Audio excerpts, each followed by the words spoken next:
Bismillahirrahmanirrahim. Alhamdulillah. Alhamdulillahi ala ihsanih. Wa syukru lahu ala taufiqihi wa amtinanih. Asyhadu an la ilaha illallah ta'ziman li sya'nih. Wa asyhadu anna Muhammadan abduhu wa rasuluhu da'iyan ila ridwanih. Salawatullahi alaihi wa ala alihi wa ashabihi wa ikhwanih. Qala ta'ala يا أيها الذين آمنوا اتقوا الله حق تقاته ولا تموتن إلا وأنتم مسلمون أما بعد رب اشرح لي صدري ويسر لي أمري واحلل عقدة من لساني يفقه قولي.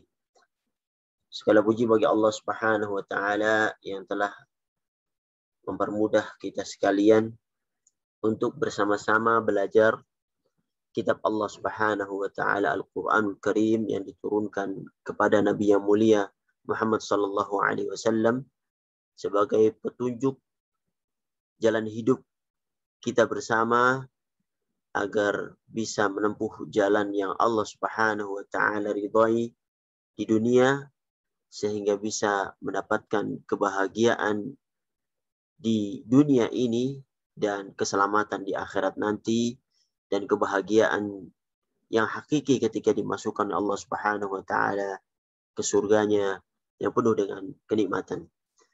Pada kesempatan kali ini kita akan sama-sama belajar tentunya pembelajaran kita tentang tafsir juz amma ya, juz 30 yang kita sering membacanya, dan kita hari ini telah sampai kepada surat Al-Kafirun, yaitu orang-orang kafir. Surat Al-Kafirun merupakan surat di dalam urutan Al-Quran, itu surat yang ke-109 yang terdiri dari 6 ayat. Dia termasuk golongan surat Makkiyah, yaitu surat yang diturunkan pada awal-awal Rasulullah SAW diutus di Mekah sebelum hijrahnya beliau sallallahu alaihi wasallam ke Madinah Al-Munawwarah. Yang biasanya memang surat-surat Makkiyah itu sebagian besar isinya tentang pemantapan ketauhidan kepada Allah Subhanahu wa taala, yang menyatakan bahwasanya Allah itu mempunyai rububiyah, yang menciptakan, yang memberi rizki, yang mengatur. Dari kesemua kekuasaan Allah Subhanahu wa taala itu harus berlari kepada uluhiyah Allah Subhanahu wa taala. Ketika seorang mengetahui bahwasanya Allah yang memberi rezeki, Allah yang mengatur, Allah yang menghidupkan matikan, Allah yang berkuasa atas segala-galanya, maka seyogyanya seorang yang mengakui itu dia hanya menyembah Allah Subhanahu wa taala. Dia hanya bersujud kepada Allah Subhanahu wa taala. Dia hanya berdoa kepada Allah Subhanahu wa taala, meminta pertolongan kepada Allah Subhanahu wa taala dan tidak kepada selainnya. Sehingga akidah tauhid ini membatalkan seluruh daripada yang disembah oleh kafir Quraisy, orang-orang kafir pada zaman itu. Sehingga ketika seorang yang mengetahui, katakan la ilaha illallah tuflihu, katakan tidak ada Tuhan yang berhak disembah dengan benar kecuali Allah Subhanahu wa taala, kamu akan menang. Orang-orang kafir Quraisy yang mengetahui hal itu mana tidak menerima.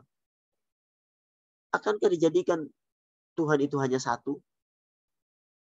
Sehingga mereka meninggalkan sesembahan-sembahan mereka, berhala-berhala mereka yang mereka mendapatkan keuntungan, sebagian keuntungan dunia daripada itu. Maka orang-orang kafir yang mengetahui hakikat la ilaha illallah Muhammadur Rasulullah, mereka mengatakan pun tidak menginginkannya. Dan surat Al-Kafirun yang kita sekarang berada di dalamnya juga mengatakan tentang hal itu, yang menafikan seluruh daripada harapan orang-orang Quraisy yang kita akan mengetahuinya dari asbabun nuzul dari surat Al-Kafirun ini. Kita baca, A'udzubillahi minasyaitonirrajim. Bismillahirrahmanirrahim. Qul ya ayyuhal kafirun. La a'budu ma ta'budun. Wala antum 'abiduna ma a'bud. Wala ana 'abidun ma 'abadtum. ولا أنتم عابدون ما أعبد لكم دينكم ولي دين. قل يا أيها الكافرون, katakanlah wahai Muhammad kepada orang-orang yang kafir, la a'budu ma ta'bud, aku tidak akan menyembah apa yang kalian sembah. Wala antum 'abiduna ma, dan kalian bukan juga penyembah Tuhan yang aku sembah. Wala ana abidum ma'abadtum, dan aku tidak pernah menjadi penyembah apa yang kalian sembah. Wala antum abiduna ma'abud, dan kalian tidak pernah pula menjadi penyembah Tuhan yang aku sembah. Lakum dinukum waliyadin, untuk kalianlah agama kalian dan untukkulah agamaku. Surat Al-Kafirun terdiri dari 6 ayat seperti yang saya katakan tadi, termasuk golongan Makkiyah yang diturunkan setelah surat Al-Ma'un. Penamaan daripada surat Al-Kafirun atau orang-orang kafir itu diambil dari perkataan yang ada di awal surat ini, yaitu Qul ya ayyuhal kafirun. Ayat pertama daripada surat Al-Kafirun. Pokok-pokok isi dari surat Al-Kafirun ini adalah pernyataan dari Nabi Muhammad SAW yang disampaikan oleh Allah Subhanahu wa taala, "Qul ya Muhammad", bahwasanya Nabi Muhammad SAW dan pengikutnya bukanlah penyembahan mereka sesuai dengan apa yang disembah oleh orang-orang kafir. Jadi beda sembahan apa Tuhannya Nabi Muhammad SAW, Allah Subhanahu wa taala, dan Tuhan-Tuhannya mereka orang-orang kafir. Dan Nabi Muhammad tidak akan menyembah apa yang disembah oleh orang-orang kafir. Jadi surat ini seolah-olah mengisyaratkan bahwasanya tidak ada harapan bagi orang-orang kafir untuk memaksa ataupun mengintimidasi ataupun harapan-harapan mereka bahwasanya nanti Nabi Muhammad dan para pengikutnya yang sekarang menyembah Allah, mereka juga akan menyembah Tuhan-Tuhan mereka.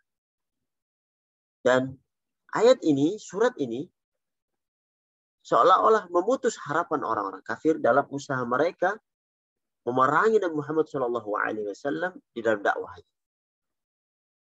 Baik pada waktu itu dan pada yang akan datang. Jadi agama ini akan terus berjalan dalam koridornya.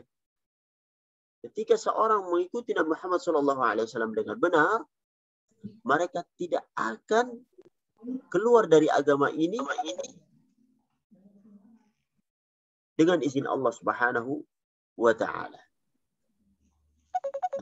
Seorang yang mencoba menyelisih apa yang dibawa oleh beliau sallallahu alaihi wasallam, bisa jadi dia akan keluar dari agama ini. Setelah surat Al-Kafirun ada surat An-Nasr. Surat Al-Kafirun menerangkan bahwa tidak akan mengikuti agama orang-orang kafir, Rasulullah sallallahu alaihi wasallam dan pengikutnya. Dan di surat An-Nasr yang datang setelah surat Al-Kafirun menerangkan bahwasanya agama Nabi Muhammad ini akan berkembang dan menang. Sehingga agama yang kuat, agama yang memegang kedudukan dan kekuasaan itu tidak akan mengikuti agama yang orang-orang kafir. Dan sudah terbukti ketika Fatu Mekah, pembebasan kota Mekah, Allah Subhanahu wa taala menampakkan akan kemenangan itu. Yang mana Rasulullah Shallallahu alaihi wasallam ketika di Mekah pada awal-awal perjuangannya, para pengikutnya disiksa, bahkan ada yang dibunuh agar meninggalkan agamanya Nabi Muhammad Shallallahu alaihi wasallam, mereka tidak meninggalkannya. Mereka keluar dari Mekah karena takut akan jiwanya, takut akan keluarganya, takut akan imannya. Keluar dari Mekah ke Madinah, yang sebelumnya keluar hijrah yang pertama ke Habasyah. Mempertahankan agama ini, mempertahankan iman mereka supaya tidak keluar dari agama Nabi Muhammad SAW ketika disiksa oleh kafir Quraisy. Tapi pada beberapa tahun yang akan datang, Allah Subhanahu wa taala memenangkan Rasulnya Shallallahu alaihi wasallam dan para sahabatnya. Di Quran surat An-Nasr disebutkan kembali ke Mekah dalam keadaan yang kuat dan membebaskan kota Mekah dari kesyirikan. Dan pengikut Rasulullah Shallallahu alaihi wasallam telah banyak. Mereka masuk ke dalam Islam fi dinillahi afwaja. Masuk dengan berbondong-bondong. Para hadirin yang dirahmati Allah Subhanahu wa taala, mari kita sama-sama masuk kepada isi dari surat Al-Kafirun ini. Surat Al-Kafirun adalah surat yang menyatakan tentang pembebasan diri dari apa-apa yang dilakukan oleh orang-orang musyrik. Dari apa-apa yang mereka perbuat di dalam menyekutukan Allah Subhanahu wa taala dengan menjadikan berhala-berhala mereka sebagai Tuhan-Tuhan tandingan selain Allah Subhanahu wa taala. Surat ini memerintahkan kepada mereka untuk membersihkan diri sebersih-bersihnya dari segala bentuk kesyirikan.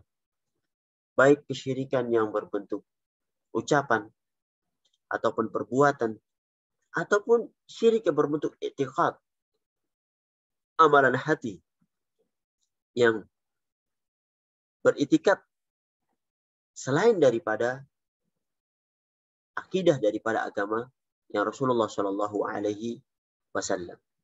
Oleh karenanya Allah Subhanahu wa taala katakan di Quran surat Al-Kafirun ini, "Qul ya ayyuhal kafir."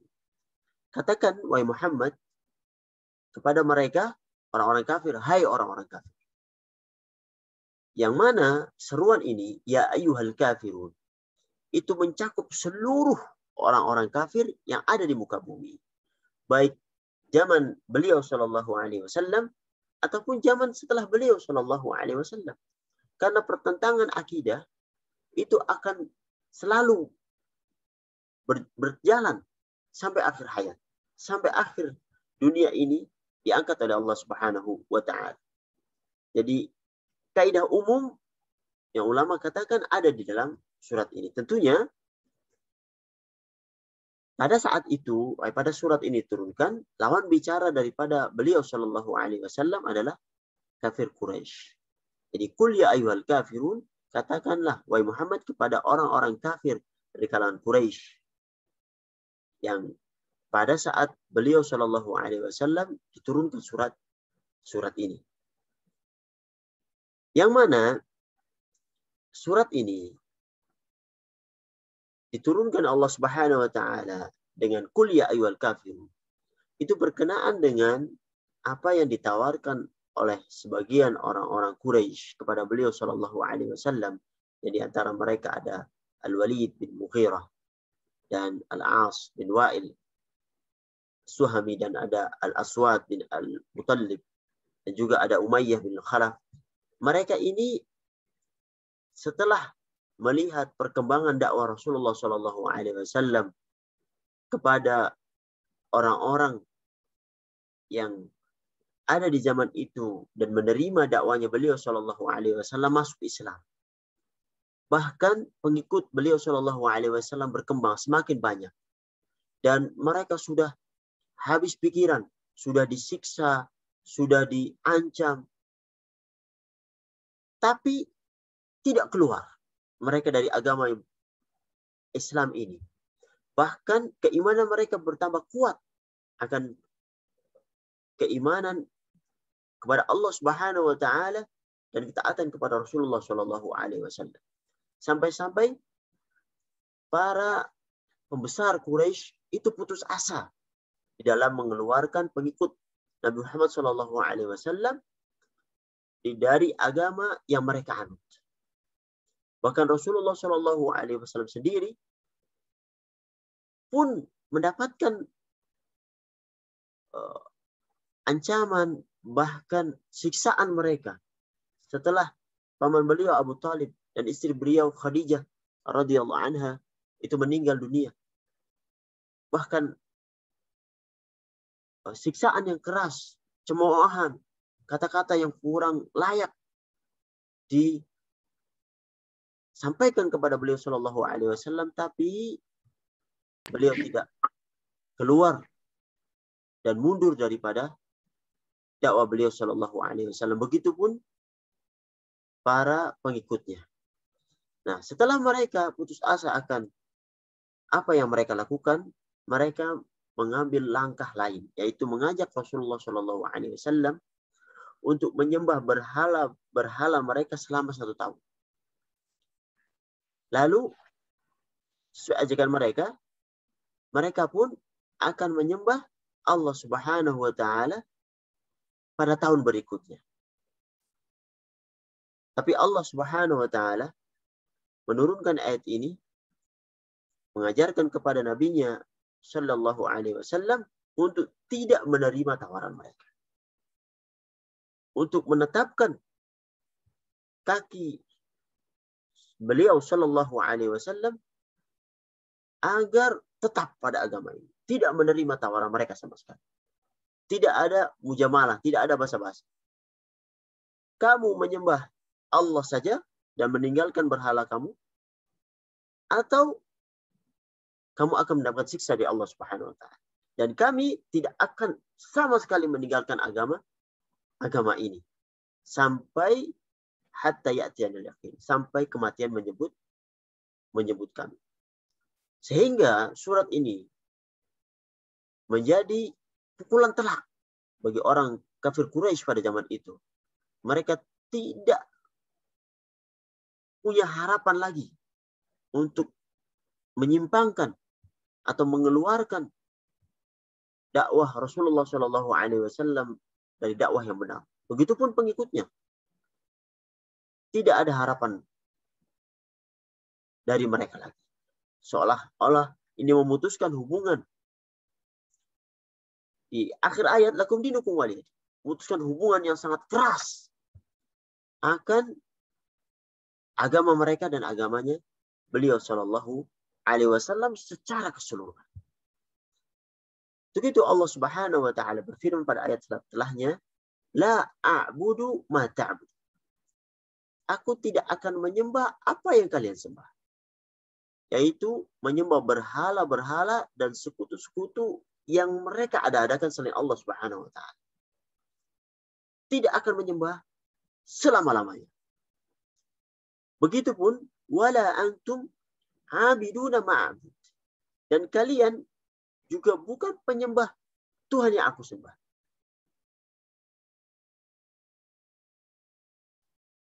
Yaitu Allah Subhanahu wa taala. Tidak ada sekutu baginya. Aku tidak akan menyembah berhala-berhala kalian. Dan kalian juga tidak akan menyembah Allah Subhanahu wa ta'ala.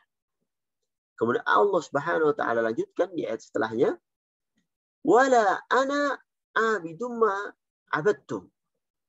Dan aku tidak akan pernah menyembah apa yang kalian sembah. Yang mana nanti ulama menyebutkan bahwasanya kalimat awal itu menunjukkan bahwasanya sekarang aku tidak menyembah apa yang aku sembah. Dan yang akan datang setelah hari ini, masa akan datang, wala ana abidum ma abadtum. Aku tidak akan pernah menyembah apa yang kalian sekalian sembah. pada masa yang akan datang.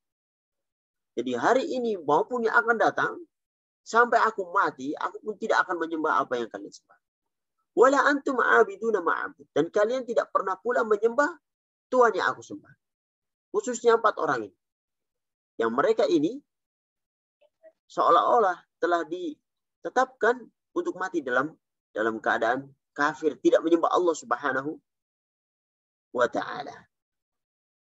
Yakni, aku tidak akan melakukan penyembahan seperti kalian. Dengan kata lain, aku tidak akan menempuh cara itu dan tidak pula mengikuti apa yang telah kalian lakukan, baik masa sekarang ataupun yang akan datang. Sesungguhnya yang aku sembah hanya Allah Subhanahu wa ta'ala, sesuai yang Allah Subhanahu wa ta'ala ajarkan dan ridhai. Makanya di akhir ayat yang kelima, ayat yang keenam ya, itu disebutkan di ayat yang kelima Allah sebutkan wala antum abiduna ma'abud. Dan kalian tidak pernah pula menyembah apa yang aku sembah. Artinya, kalian tidak mau menuruti perintah-perintah Allah Subhanahu wa ta'ala dan syariat di dalam peribadatan kepadanya. Bahkan kalian membuat peribadatan lain yang Allah Subhanahu wa ta'ala tidak pernah menurunkan cara peribadatan yang sekarang kalian sedang lakukan itu. Bahkan kalian mengikuti hawa nafsu kalian. Di dalam peribadatan itu, kalian membuat peribadatan yang Allah Subhanahu wa ta'ala tidak pernah menurunkan peribadatan yang sekarang kalian lakukan. Sebagaimana Allah Subhanahu wa ta'ala sebutkan di Quran surat An-Najm ayat 23, "Iyattabi'una illa dhann wa ma tahwa al-anfus wa laqad ja'ahum min rabbihimul huda." Mereka orang kafir Quraisy itu tidak lain hanyalah mengikuti sangkaan-sangkaan mereka dan apa yang diingini oleh nafsu mereka. Dan sesungguhnya telah datang petunjuk kepada mereka dari Tuhan mereka. Jadi apa yang mereka lakukan dalam menyembah berhala-berhala mereka, atau yang mereka katakan liqarribuna ilallahi zulfa, untuk mendekatkan kepada Allah Subhanahu wa ta'ala ini, kami tidak menyembah berhala, tapi kami jadikan berhala ini wasilah untuk mendekatkan kepada Allah Subhanahu wa ta'ala. Allah bantah. Sebenarnya tidak begitu. Mereka hanya mengikuti dugaan-dugaan, sangkaan-sangkaan. Bahkan sebagian mereka mengikuti hawa nafsu mereka. Menyembah berhala-berhala sesuai dengan apa yang ada dari diri mereka sendiri. Maka Rasulullah SAW dengan surat ini berlepas diri dari semua yang mereka kerjakan. Karena memang seorang hamba itu harus mempunyai Tuhan yang disembahnya. Dan dengan cara ibadah yang diperintahkan oleh Tuhan yang ia sembah. Dan dalam hal ini, kita yang beragama Islam disuruh untuk menyembah Allah Subhanahu wa ta'ala. Dan beribadah dengan ibadah yang Allah Subhanahu wa ta'ala ajarkan melalui Rasulnya yaitu Muhammad sallallahu alaihi wasallam. Untuk itulah, kalau kita lihat kalimat Islam dan yang ada di kalimat Tauhid, La ilaha illallah Muhammadur Rasulullah, tidak ada Tuhan yang berhak disembah dengan benar kecuali Allah Subhanahu wa ta'ala, menafikan seluruh sembahan selain Allah Subhanahu wa ta'ala dan mengkhususkan ibadah kesembahan hanya untuk Allah Subhanahu wa ta'ala. Dan Muhammad Rasulullah, Muhammad adalah utusan Allah, menjadikan seorang yang telah mengucapkan ini untuk mengikuti apa yang beliau Shallallahu Alaihi Wasallam ajarkan, karena beliau adalah utusan Allah Subhanahu Wa Taala untuk mengajarkan bagaimana cara menyembah Allah Subhanahu Wa Taala dengan benar. Oleh karenanya seluruh pintu di dalam penyembahan kepada Allah itu tertutup, kecuali pintunya Nabi Muhammad Shallallahu Alaihi Wasallam. Seluruh yang beribadah selain cara yang diajarkan Rasulullah SAW itu tertolak. Karena Rasulullah yang paling mengetahui cara beribadah kepada Allah Subhanahu wa taala. Cara mendekatkan dan mendapatkan ridho Allah Subhanahu wa taala. Maka tidak benar orang-orang yang menambah atau mengurangi apa yang dibawa oleh beliau sallallahu alaihi wasallam.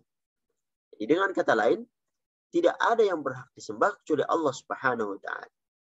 Dan tiada jalan yang untuk menuju kepada Allah Subhanahu wa taala yang benar dan tepat kecuali jalan yang disampaikan oleh beliau sallallahu alaihi wasallam. Sedangkan orang-orang musyrik itu mereka menyembah selain Allah Subhanahu wa taala dengan cara penyembahan yang tidak diizinkan oleh Allah Subhanahu wa taala. Oleh karenanya, ayat yang ke-6, Rasulullah sallallahu alaihi wasallam berkata kepada mereka sesuai dengan perintah Allah Subhanahu wa taala, lakum dinukum waliyadin. Untuk kalianlah agama kalian dan untukkulah agamaku. Jadi ayat ini sesuai dengan firman Allah Subhanahu wa taala di ayat yang lain seperti di Quran surat Yunus ayat 41, Allah berfirman, wa in kadzdzabuka, apabila mereka mendustakan, faqul li amali walakum amalukum. Katakanlah kepada mereka, bagiku pekerjaanku dan bagi kalian pekerjaan kalian. Antum bari'una mimma a'malu wa ana bari'un mimma ta'mal. Kalian berlepas diri terhadap apa yang aku kerjakan dan aku pun berlepas diri terhadap apa yang kalian kerjakan. Di dalam Quran surat Al-Baqarah 139 Allah sebutkan yang semakna dengan ayat ini, lana a'maluna walakum a'malukum. Dan bagi kalian amal dan bagi kami amalan kami, walakum a'malukum, dan bagi kalian amalan kalian. Para hadirin yang dirahmati Allah Subhanahu wa taala, di dalam Quran surat Al-Kafirun, lakum dinukum waliyadi. Bagimu, bagi kalian agama kalian, dan bagiku agamaku. Lakum dinukum waliyadin.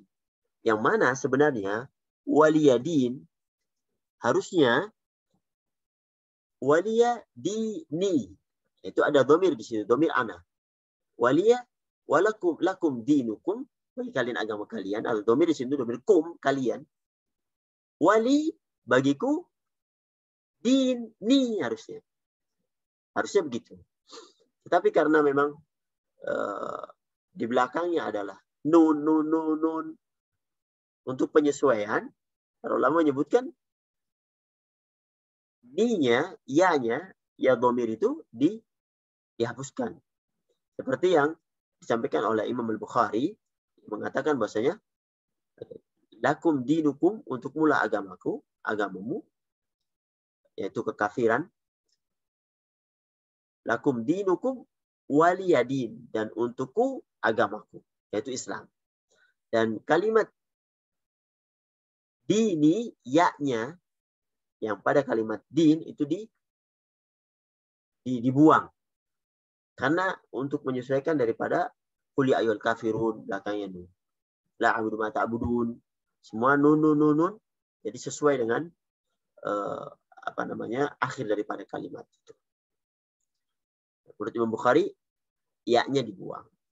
Sebagaimana yang disebutkan dalam ayat yang lain. Jadi pada ayat-ayat yang lain di Quran, surat-surat yang lain juga ada perlakuan seperti yang ada di surat ini. Seperti contohnya misalnya di surat Asy-Syura 78 misalnya, fahuwa yahdin. Nah, Ibrahim, fahuwa yahdini. Jadi, maka Allah lah yang menunjuki aku. Dan di sini juga ya-nya dibuang. Misalnya di Quran surat lain, misalnya Asy-Syura ayat 80, wa yashfin, dan dialah yang menyembuhkan aku. Wa yashfini sebenarnya. Jadi ia-nya dibuang. Jadi apa yang terjadi pada lakum dinukum waliyadin juga terjadi pada beberapa ayat yang lain di Al-Quran Karim. Selain Imam Bukhari mengatakan bahwasanya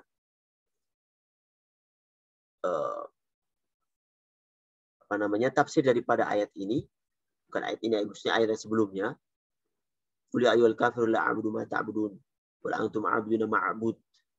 Jadi maksudnya bahwanya sekarang aku tidak akan menyembah apa yang kalian sembah. Qul ya ayyuhal kafirun la a'budu ma ta'budun. Aku tidak menyembah Tuhan yang kamu sembah. Maksudnya sekarang, pada saat sekarang aku tidak menyembah apa yang Tuhan yang kalian sembah. Dan aku tidak akan pula memenuhi ajakan kalian di dalam sisa usiaku. Maksudnya yang akan datang, aku juga tidak akan mengikuti apa yang kalian sembah. Jadi aku akan istiqomah tetap di jalan yang Allah Subhanahu wa taala turunkan saat sekarang, baik pun masa yang akan datang. Sampai Allah Subhanahu wa taala mengambilku.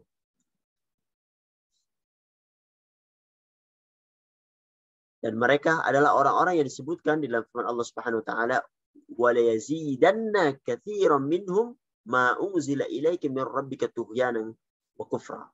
Nah, Allah dan Al-Qur'an yang diturun kepadamu dari Tuhanmu sungguh-sungguh akan menambah kedurhakaan dan kafiran bagi kebanyakan di antara mereka. Quran surah Al-Maidah ayat 64.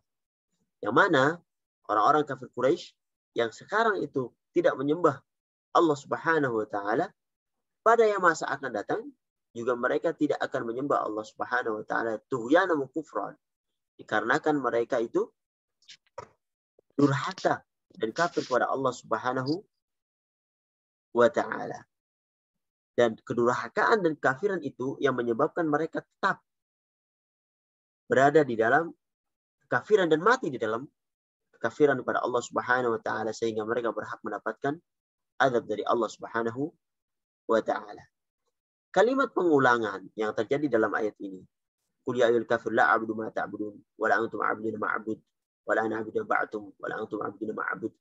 Pengulangan yang terjadi dikatakan oleh Ibnu Jarir bahwasanya sebagian ahli bahasa Arab bahwasanya ungkapan ulangan ini itu termasuk dalam bab taukid, yaitu pengukuhan, seolah menetapkan kalimat yang awal itu dikukuhkan dengan kalimat yang kedua.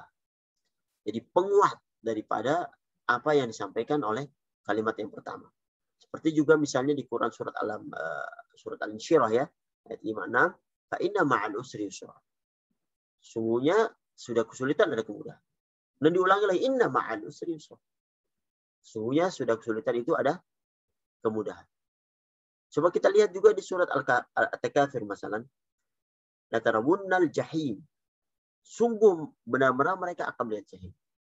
Kemudian diulangi lagi, tsumma la tarawunna 'ainal yaqin. Sungguh kalian benar-benar akan melihatnya dengan ainal yaqin. Jadi kalimat pengulangan disebutkan oleh Ibnu Jarir Tabari adalah sebuah kalimat penguat akan yang terjadi pada kalimat sebelumnya. Dan juga pendapat ini katakan oleh Ibnu Jauzi dari riwayat Ibnu Qutaibah radhiyallahu anhu rahimahullah. Dan para ahli fiqh termasuk juga Imam Asy-Syafi'i dan juga Imam Ahmad mengambil sebuah kesimpulan fiqhi dari kalimat lakum dinukum waliyadin. Al-Imam Asy-Syafi'i menyebutkan bahwasanya ayat lakum dinukum waliyadin ini adalah dalil bahwasanya kekufuran itu sama saja. Jadi orang Yahudi, orang Nasrani yang berada di luar Islam itu satu jalur, yaitu orang-orang kafir. Jadi mereka satunya sama, satu. Sehingga apa? Sehingga Imam Syafi'i mengambil pendapat bahwasanya jika orang Yahudi atau Nasrani itu mempunyai satu nasab dan Sehingga mereka ketika dalam satu nasab, memenuhi hubungan nasab, mereka keduanya bisa saling waris mewarisi ketika meninggal salah satu di antara keduanya. Karena semua agama selain Islam seolah-olah satu dalam kebatilan. Sehingga diambil kesimpulan mereka bisa saling waris mewarisi ketika ada hubungan nasab. Sedangkan Al-Imam Ahmad bin Hanbal mengambil pendapat lain yang mengatakan bahwasanya orang Nasrani itu tidak bisa mewarisi orang Yahudi walaupun dalam satu nasab. Karena berpendapat atau mengambil dalil yang lain, yaitu dalil sebuah hadis yang disampaikan oleh beliau dari Rasulullah Shallallahu Alaihi Wasallam yang diriwayatkan oleh Amr bin Shu'aib dari ayahnya, dari kakeknya, bahwasanya Rasulullah Shallallahu Alaihi Wasallam bersabda, la yatawarathu ahlu millataini syatta. Bahwasanya dua orang pemeluk agama yang berbeda tidak dapat saling mewarisi antara keduanya. Tentunya ini masalah fiqhiyah ya. Perbedaan antara Imam Syafi'i dengan Ahmad bin Hanbal tentang orang yang tidak satu agama di luar Islam.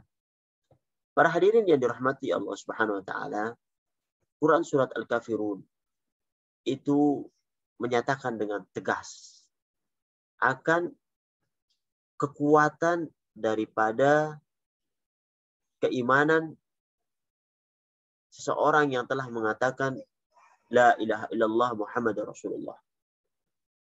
Mereka tidak akan gentar dan tidak akan menerima apapun tawaran yang mengakibatkan goyahnya keimanan mereka. Bahkan ketika ayat ini turunkan, surat Al-Kafirun turunkan, mereka berada di Mekah dalam keadaan lemah. Tetapi untuk urusan akidah, itu urusan yang al-fasl, urusan yang benar-benar pembeda, seolah-olah garis lurus yang tidak boleh ada tawar-menawar. Ketika mereka ditawarkan atau kita ditawarkan di dalam kehidupan ini, misalnya hal-hal yang mengeluarkan kita dari agama ini, maka harus tegas. Ketika masalah akidah kita tegas.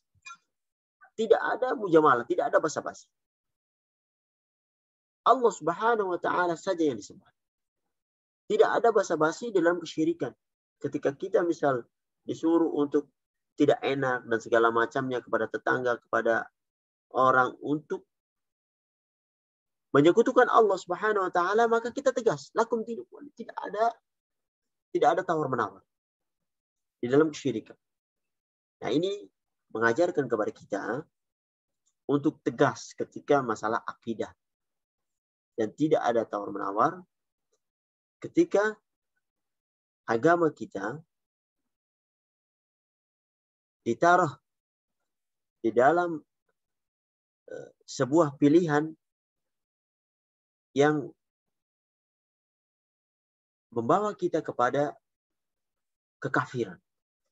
Bahkan di dalam Al-Quran kita diperintahkan untuk mentaati orang tua kita, ibu kita, bapak kita.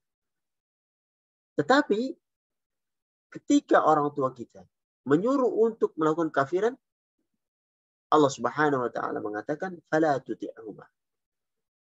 Jangan ikuti keduanya. Tapi wasahibhuma fi dunya ma'rufah, tetap kauli mereka dengan baik. Tapi untuk masalah tauhid, penyembahan kepada Allah Subhanahu wa taala, tidak ada tawar-menawar. Fala tuti'huma. Orang tua kita tidak boleh kita ikuti ketika mengajarkan kepada kita kesyirikan. Karenanya, para hadirin rahmat Allah Subhanahu wa taala, dengan mengetahui surat ini menjadikan kita kuat akan akidah kita, akan apa yang Allah Subhanahu wa taala tekankan kepada kita, yaitu kalimat tauhid, dan apa yang diajarkan oleh beliau Shallallahu Alaihi Wasallam untuk mengikutinya, sehingga kita tidak tergoyahkan di dalam hal-hal yang bisa membawa kita kepada kekafiran dan kemusyrikan. Mudah-mudahan Allah Subhanahu wa taala dengan mengetahui surat ini menetapkan kepada kita sekalian untuk tetap teguh di dalam kalimat tauhid, di dalam keimanan, keislaman kita sampai Allah Subhanahu wa taala mencabut nyawa kita. Karena dengan itu kita bisa selamat di akhirat nanti. Selamat juga di dunia ini dari hal-hal yang Allah Subhanahu wa taala murkai. Selamat juga nanti di akhirat dari nerakanya Allah Subhanahu wa taala. Mudah-mudahan Allah Subhanahu wa taala menetapkan keimanan dan menjadikan kita seorang muslim, seorang yang beriman di dunia ini yang membawa kita kepada husnul khatimah, membawa kepada kenikmatan yang abadi, yaitu surganya Allah Subhanahu wa taala. Inilah yang bisa kami sampaikan pada kesempatan yang berbahagia ini, tafsir singkat surat Al-Kafirun. Apabila ada benarnya datangnya Allah Subhanahu wa taala, dan apabila banyak salahnya datangnya dari kami. Hadza wa sallallahu ala Muhammad wa ala alihi wa sahbihi wasallam.